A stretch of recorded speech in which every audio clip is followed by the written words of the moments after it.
El mensaje de hoy es un mensaje que yo había preparado para el día de los folletos, cuando nos fuimos a Altura a distribuir los folletos.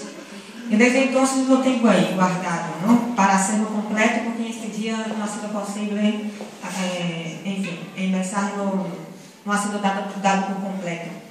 Pero también es un mensaje hecho para mí, ¿no? Porque yo creo que tú no puedes predicar de algo que no vives, que tú no puedes predicar de oración si no eres una persona que ora, que no sabes ni lo que es la oración. Entonces, es un mensaje más hacia mi persona, en lo que creo, la convicción de lo que creo, y que sé que todo lo que voy a decir aquí esta noche es la verdad, ¿no? Y se tiene como tema metamorfose no es solo para las mariposas. La metamorfose y la transformación también es para nosotros los humanos. Y voy a hablar de dos hombres con dos historias. Son dos hombres y dos historias. Y el primer hombre del cual voy a hablar es Saulo, que está en Hechos, por favor, que tiene la Biblia y quiere acompañar, Hechos 7, y los versos 58 y 59. Hechos 7, 58 y 59. Que dice así: y echándolo fuera de la ciudad, lo apedrearon, y los testigos pusieron sus vestidos a sus pies de un joven llamado Saulo. Cuando lo apedreaban, Esteban oró diciendo: Señor Jesús, recibe mi espíritu. Aquí está Saulo. Os presento a Saulo, mi primer hombre que voy a hablar esta noche.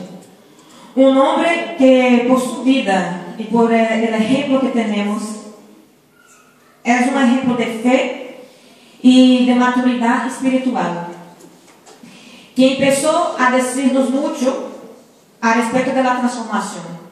Este hombre, Saulo, nos dice muchísimo a respecto de la transformación, de la obra que el Espíritu Santo puede hacer en la vida de cualquier uno de nosotros, y la capacidad de transformación del Espíritu Santo en la vida de una persona cuando concede que el Espíritu haga la obra.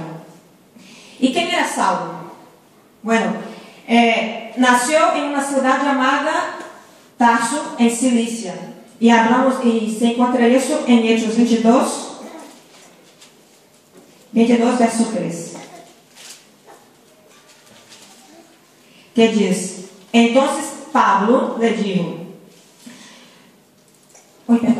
22, 3, está bien, 23. Yo soy judío, nacido en Tarso de Cilicia, pero educado en esta misma ciudad a los pies de Gamaliel, instruido cuidadosamente en la ley de la patria, celoso de Dios, como todos vosotros sois hoy. Aquí encontramos cosas importantes a respecto de Pablo. Primero, soy judío, soy de Tarso, crecí y aprendí todo a los pies de Gamaliel. Gamaliel en esta época era un rabino que era muy bien pagado para educar grandes intelectos, así como Saulo.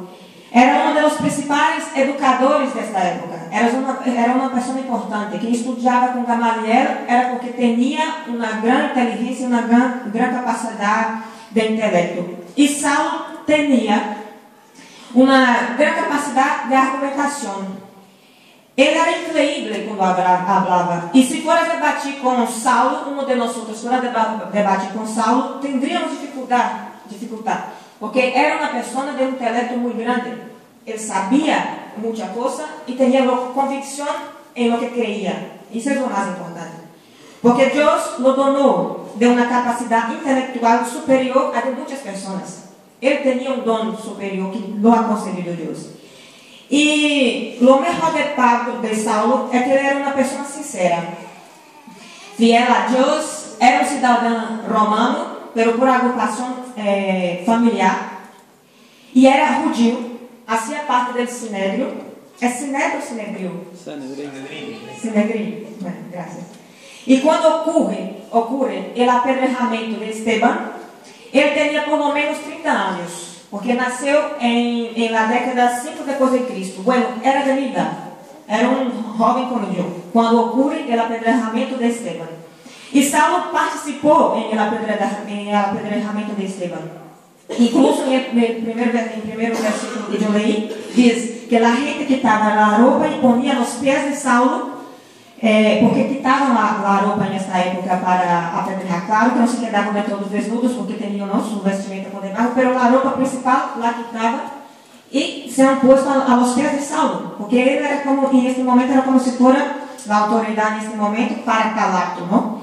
Y el apedrejamiento era algo relleno de maldad, tenía mucha maldad, tenía posiciones, la gente elegía la mejor piedra para hacer cuál se haría más daño, tenía posiciones, era algo relleno de mucha crueldad, mucha maldad. Y en el libro de Gálatas, Pablo habla de la sangre de Esteban. Pablo habla de la sangre de Esteban que corría en el suelo, la sangre de Esteban, y él estaba de acuerdo con eso. En este momento él estaba de acuerdo con ese apedrejamiento y con algo así tan cruel. Pero algo pasó en este momento del apedrejamiento de Esteban, algo pasó en la vida de Saulo. Y Saulo era un perseguidor de los cristianos. Él perseguía a los cristianos. Él odiaba a Cristo y sus seguidores. Saulo odiaba a Cristo y sus seguidores. Y para él seríamos hoy, por ejemplo, una secta que intentaba entrar en medio de una iglesia pura. Su iglesia era la iglesia pura. Y nosotros, los cristianos, y Jesús sería una secta en que solo estaba ahí para ensuciar su iglesia, a donde él creció y aprendió toda la vida. Era la verdad que él tenía. Y este es el peligro de nosotros hoy. Al creer que tenemos la verdad y cuando somos demasiado sinceros y a veces no compreendemos que muchas veces estamos hablando a otra persona que no cree lo mismo que nosotros y estamos hablando en chino. El mensaje no llega. Porque de la misma manera que yo tengo mi verdad, tú tienes la tuya. Entonces vamos a quedar eso por toda la vida. Y Saulo era así. Él tenía su verdad y nadie lo quitaba de la cabeza que tenía la razón. Entonces, él era una persona sincera, pero era sinceramente equivocado.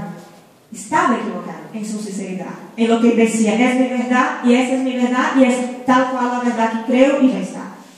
Y necesitamos recordar que somos salvos por nuestra sinceridad, pero nosotros no somos salvos por nuestra sinceridad, no somos salvos por la gracia, somos salvos por Cristo. Y alguien sinceramente equivocado, así como Saulo en esta época de su vida, sigue estando equivocado. Da igual la sinceridad que tenga. Sigue siendo equivocado. Porque la sinceridad de alguien no devuelve correcto en sus hechos. Un ejemplo de eso que yo he puesto es un soldado nazista. Un soldado nazista. Él era sincero en todo lo que hacía. Todo lo que Hitler le mandaba hacer, él era sincero y lo hacía como su deber y con la convicción que tenía. Pero era pecado todo lo que hacía. Quizás tú estés convicto que estás siguiendo el mejor camino para tu vida. O yo tengo la seguridad de que estoy siguiendo el mejor camino para mi vida. La manera que estoy viviendo es la mejor manera para seguir. Es el camino correcto. Y quizás nos consideramos demasiados, somos sinceros. Yo soy sincera. Y tenemos eso en nuestra mente, que soy sincero y bueno. Siempre pensamos, soy sincera y bueno. Todo lo que hago para Dios, yo hago sinceramente, yo soy bueno. Los malos, los pecadores, los egoístas, los orgullosos, los infieles son los otros, yo no. El infiel, el pecador es el vecino, es mi hermano al lado. Yo no soy pecador. Porque soy sincero, soy bueno. Los malos siempre son los demás. Y así como Saulo no era distinto. Saulo él tenía convicción. Él sabía muy bien en lo que creía y lo defendía a toda costa. ¿Y tú crees que uno de nosotros aquí podríamos convencer a Saulo de que él estaba equivocado? Es que podría venir Mark Phelan con toda la simpatía y la inteligencia que tiene este predicador tan famoso de nuestra iglesia y no convencería a Pablo que él estaba equivocado. Entonces, nadie aquí se não for por el Espírito Santo, muy bien, David, nadie aqui convenceria a Saulo, de que o judaísmo estava equivocado, de que ele estava equivocado, de que ele estava equivocado e perseguia a Cristo e a seus seguidores. Isso em la década de 5 depois de Cristo, não? Sua capacidade intelectual era tremenda, como já havia dito. Era sincero, era correto, era bueno, pero le faltava algo. Faltava algo na vida de Saulo. Pero algo passa no apedrejamento de Esteban. La conversión de Pablo no solo ocurrió en el camino de Damasco. Dios no llamó a Pablo solamente allí, en el camino de Damasco, cuando apareció la luz hacia él. No, no. El llamado del Espíritu ya había empezado la obra desde el día del apedrejamiento de Esteban. La obra empezó en la vida de Saulo. Pero, porque justo cuando él viajaba para perseguir os cristianos, el viaje a Damasco era porque ele iba a perseguir os cristianos. Pero ha sido un proceso de conversión de Pablo, no ha sido de la noche a la mañana. El proceso de conversión de Saulo ha sido poco a poco, porque ha sido resultado de muchas influencias. Él ha tenido muchas influencias. Saulo ha visto la devoción de los cristianos.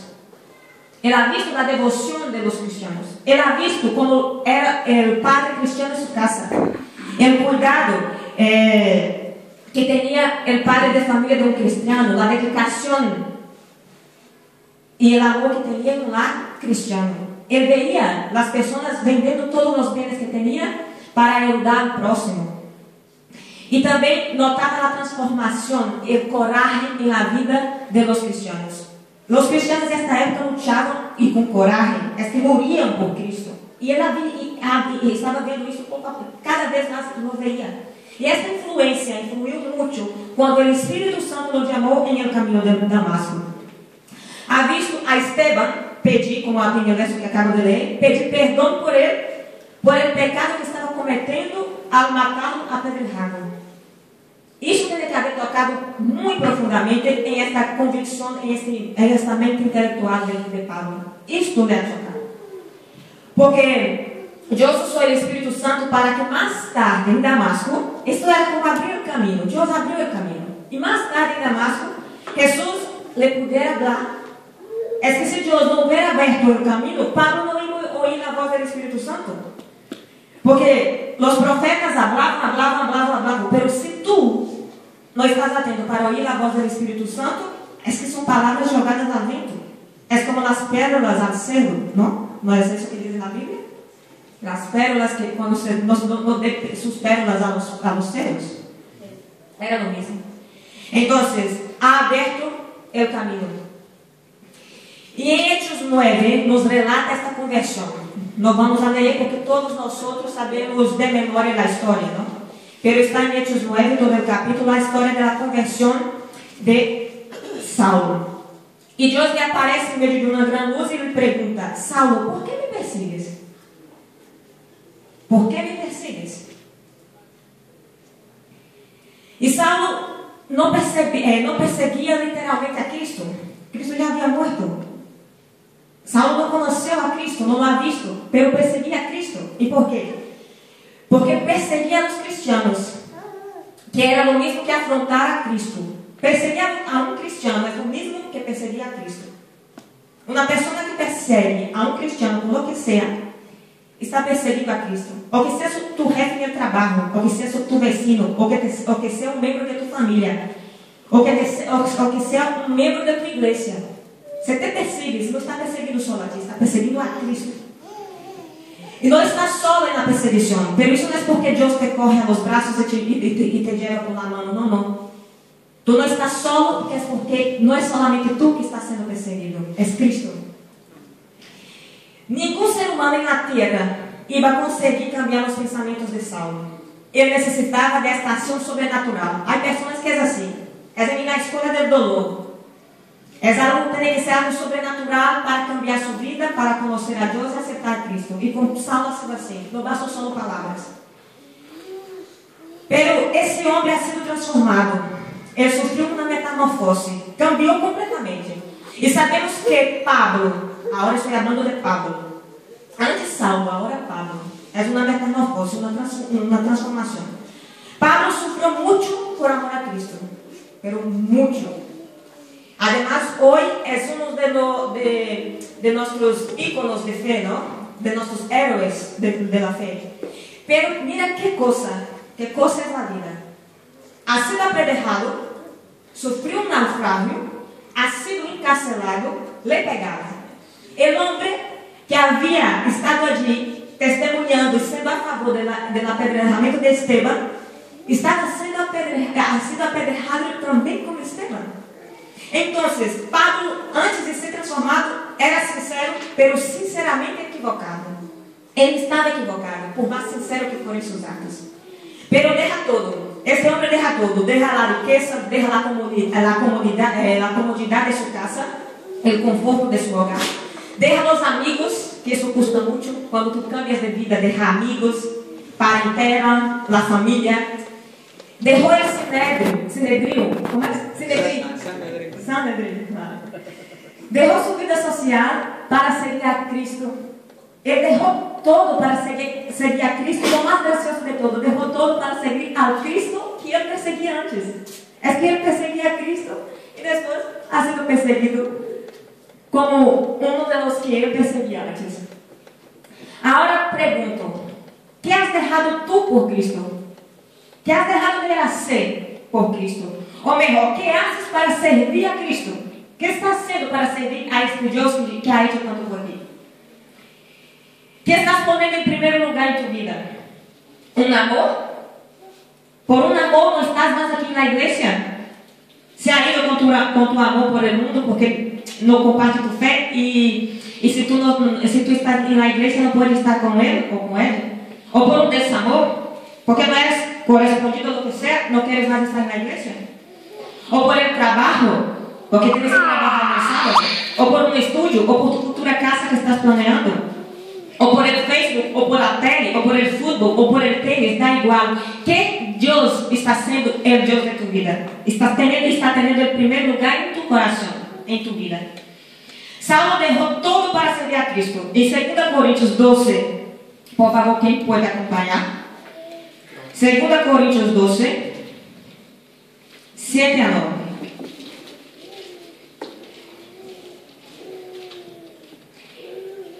2 Corintios 12, 7 a 9, que dice: y para que la grandeza de las revelaciones no me exalte desmedidamente, me fue dada una espina en mi carne, un mensajero de Satanás que me abofetea, para que no me enaltezca sobremanera. 3 veces rogué al Señor que quite este aguijón de mí, y me dijo: bástate mi gracia, porque mi poder se aperfecciona en la debilidad. Por eso, de buena gana me gloriaré más bien en mis debilidades, para que habite en mí el poder de Cristo. Amén. Mira qué curioso. Pablo resucitó personas.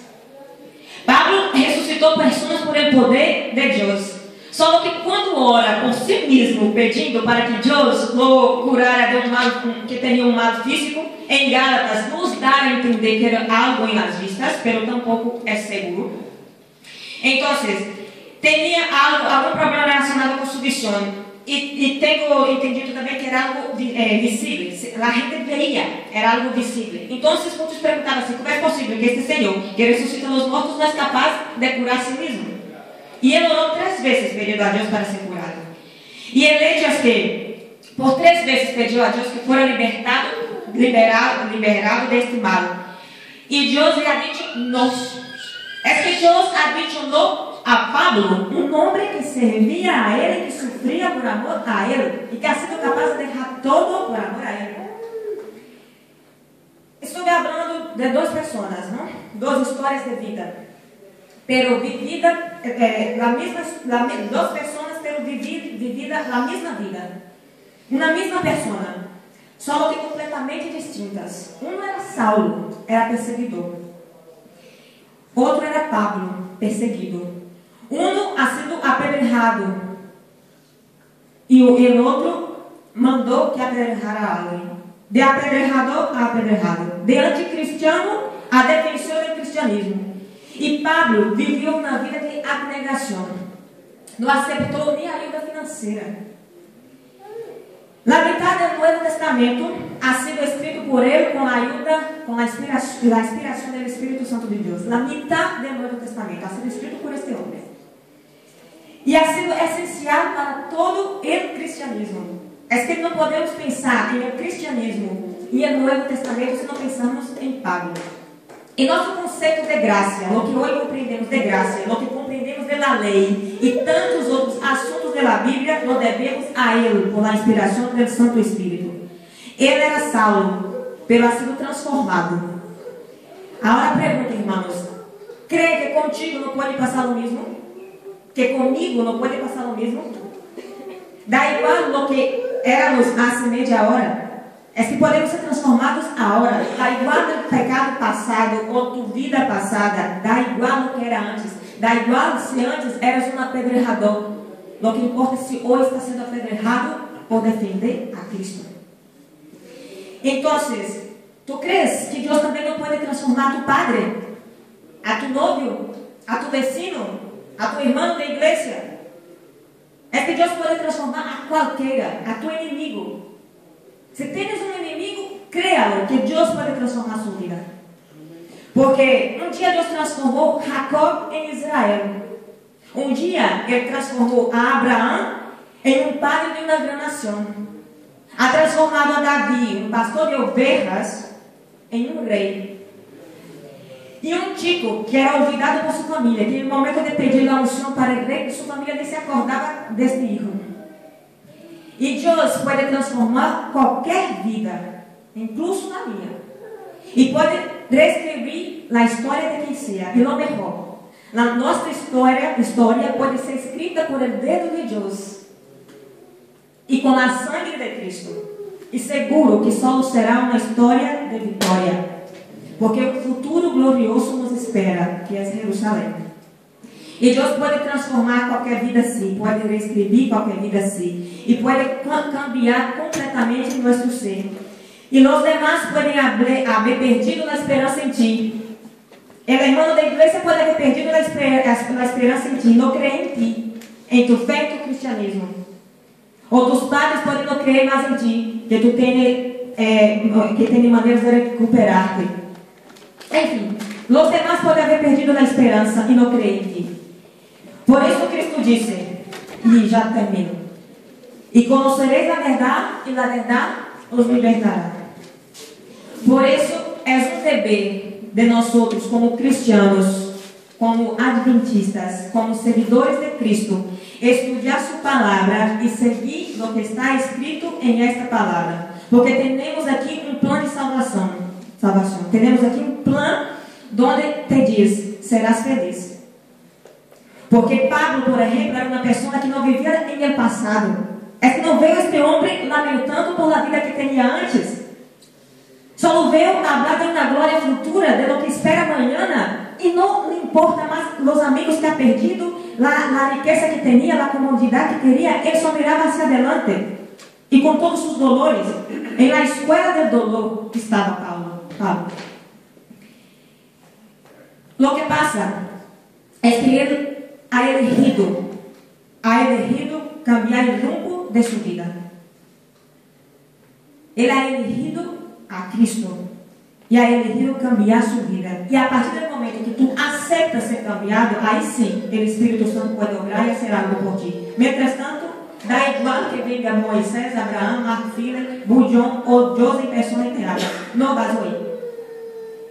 Porque sinceramente tenemos que aceptar oír la voz de Dios. Dios puede estar hablando conmigo ahora mismo, pero si no estoy haciendo con que mis oídos estén atentos y escuche su voz, da igual quien hable. No es porque eres Paula que está aquí que no estás atento, no. Da igual quien sea. Por más que la verdad sea la verdad más verdadera que hay, si tú no estás dispuesto a oír la voz del Espíritu Santo, no oirás jamás. Y Pablo recibió el no de Dios.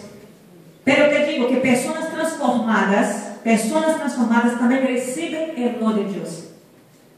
Las personas que buscan la perfección también reciben el no de Dios. Y Pablo recibió el no de Dios, porque tú no vas a recibir, porque yo no voy a recibir. Se pido una cura y a lo mejor Dios no me cura porque Dios sabrá por qué no es el mejor. Dios sabe lo que es mejor y cuándo. Y si Él dice no, acepta, porque es lo mejor, por más que tú no veas. Si Él dice sí, dale las gracias, porque tenemos que ser gratos a Dios siempre. Y si Dios dice aún no, es esperar. Y con paciencia. Porque Dios sabe lo que es mejor y cuándo. Y Filipenses 4, do 10 al 13, Pablo nos diz de la manera en que él aprendió a vivir en cualquier situación. Y yo y tú también podemos. Rafa, ¿usted puede leer, por favor? Filipenses 4, 10 al 13. ¿10 al 13? Sí. O del 11 al 13. Filipenses 4. En gran manera me gocé en el Señor de que ya al fin habéis revivido vuestro cuidado en mí, de lo cual también estabais solícitos, pero os faltaba la oportunidad. No lo digo porque tenga escasez, pues he aprendido a contentarme cualquiera sea mi situación. Sé vivir humildemente y sé tener abundancia. En todo y por todo estoy enseñado. Así para estar saciado como para tener hambre. Así para tener abundancia como para padecer necesidad. Todo lo puedo en Cristo que me fortalece. Amén. Sé vivir humildemente y sé tener abundancia. Este hombre, él aprendió a vivir bien en cualquier situación. Y tú y yo, hermanos, también podemos. Y saber vivir bien es saber vivir con Cristo. Y vivir con Cristo es lindo. Vivir con Cristo es lindo, porque por más que las cosas no te vayan bien, la alegría, el gozo está en tu vida. Y por donde quieres que vayas, transmite este mensaje. Y por más perseguido que seas. Es hora, yo creo, no hace falta que diga a tantos aquí, además, muchos aquí tienen más tiempo de adventismo que yo. Yo tengo 15 años de adventismo. Y solo sé que tenemos que buscar a Dios a cada día. Porque, así como Pablo siempre ha dicho, cuando creo que estoy fuerte, débil soy. Entonces tenemos que tener cuidado, porque podemos caer a cualquier momento. Y tenemos que ser fieles a toda prueba. Y el secreto está en buscar a Dios y decir, Señor, me da igual en qué situación esté, seré fiel a toda prueba. Y eso ¿por qué? Porque puedo todas las cosas en Cristo que me fortalece. Acaba de decir este hombre que ha padecido por Cristo. Puedo todas las cosas porque sé aceptar la voluntad de Dios en mi vida. Quizás estoy hablando para una persona que no tenga más el gozo de estar en la iglesia, de estar en la presencia de Dios. Y que muchas veces no tiene ganas de venir a la iglesia. Por cualquier cosa que pase. O por un hermano, enfim, por las diversas cosas. Afinal, sabemos que aún somos humanos, ¿no? Buscamos el sobrenatural, pero aún somos humanos. No somos perfectos. Pero lo que pasa es que tenemos que estar siempre buscando a Dios a cada día y pedir, Señor, por más débil que soy, ayúdame, porque solo no puedo. No importa la situación que esté, tú puedes vivir bien porque eres Dios que te fortalece. Puedes vivir bien en la bonanza y en la diversidad, en la dificultad, en la necesidad. Seas Dios que te fortalece. Pero si no es Dios que te fortalece, porque tú no quieres, entonces pasarás por el valle de la sombra y de la muerte y lo harás solo. Isso veo yo. Yo sé varios salmos de memoria, porque en Brasil tenemos la costumbre de hacer en oración y toda la iglesia tiene que decir el 127, da igual, 121, el 23, da igual el salmo que sea, el más grande que sea. Además, tiene competición en la iglesia, en el culto joven, de quien sabe el salmo más grande. Y quien no sabe salmos es una vergüenza. Y usamos como oraciones. Hacemos cadena de oración y antes de orar recitamos un salmo toda la iglesia. Y yo toda mi vida he recitado el Salmo 23. Pero el Señor es mi pastor, nada me faltará. Está muy bonito decirlo eso, pero vivirlo es otra cosa. ¿Será que es Dios mismo el Señor que está a mi lado y que yo sé que nada me faltará? Porque, como acabo de decir, tú podrás pasar por el valle de la sombra y de la muerte, pero solo pasarás solo si quieres. Que sea Dios la verdadera fortaleza de nuestras vidas. Que sea Dios nuestro refugio y nuestra seguridad. Quanto clamo a Deus todos os dias para que nunca jamás olvide de isso, que por um momento eu havia olvidado. Senhor, eres tu mi refúgio, eres tu mi seguridad. E que Deus seja o grande amor de nossas vidas, assim como Pablo. E agora, só para terminar, irmãos, porque não há versículo mais bonito que este, considero que as aflicções deste tempo presente não são comparáveis com a glória venidera que se há de manifestar em nós outros. Amém. É que nos espera um futuro glorioso, como eu disse antes, nos espera Jerusalém, e dá igual ao que padecemos aqui neste mundo. Nada se compara a esta glória venidera. Amém. Que Deus nos bendiga. E agora, para terminar, vamos a cantar outra vez o coro Nasce em mim, porque temos que aprender.